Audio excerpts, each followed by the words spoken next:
Thank you for taking the time to fill out the questionnaire. I thought I'd give you maybe a little bit more information about some of the next steps and what the project as a whole looks like.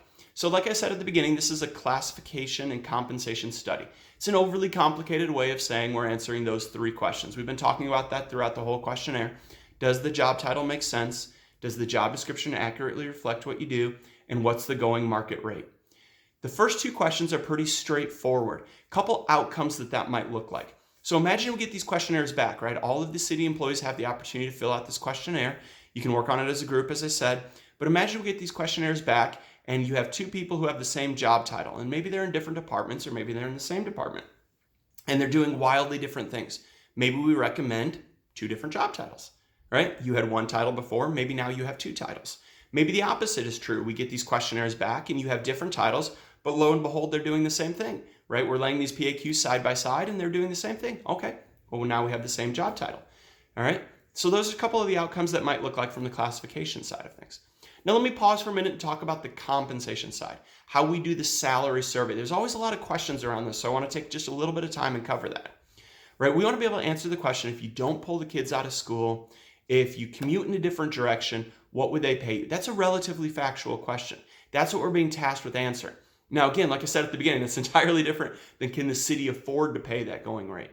So what we want to be able to know is, what are the other organizations, the cities, the counties in the area, and a couple other big cities in the state, what do they look like? What are they paying for this work? We're going to take your questionnaire and we're going to go lay it against their job descriptions, their pay plans, their org charts, their benefit documents to say what's the going rate. Now imagine there's 8,000 employees here at the city. Imagine if we go through this study and find out that by happy accident, you're paying 7,950 of them appropriately, and there's only 50 people that need adjustment. Great. That's a much easier outcome and a much easier implementation than if the opposite is true. Imagine if we go through this study and we find out that there's 7,950 people who are not paid appropriately. Okay, now that's a bigger task. That's a bigger lift. Maybe that's financially impossible, right? There's been some legislation that Austin has passed, that the state legislation has passed, that says city government's general fund can only grow by a certain percentage a year. So we have limited financial ability. There's limited things. So maybe we have to set a bar and say, all right, can we get all employees at least to this level or this level? So the best thing I can say is don't go buy a new truck. Don't expect a windfall as a result of these studies. You know, having done enough of these, I can say nobody ever gets rich. Nobody wins the lottery off of these. This is where we make strategic adjustments in response to market.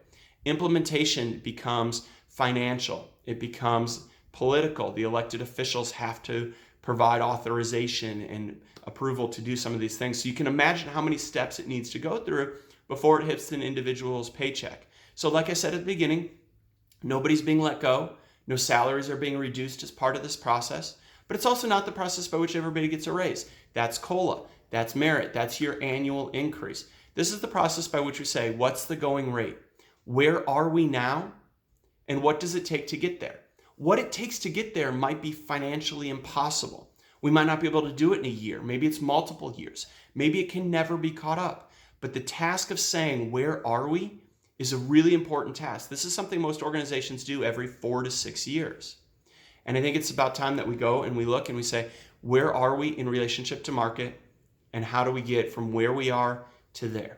What does that look like? And have an accurate, data-driven conversation around where are we and where do we want to be? Where do we want to be as policy? That's what some of the city management and council can set. Where are we now? That's pretty factual. That's straightforward. That's the market.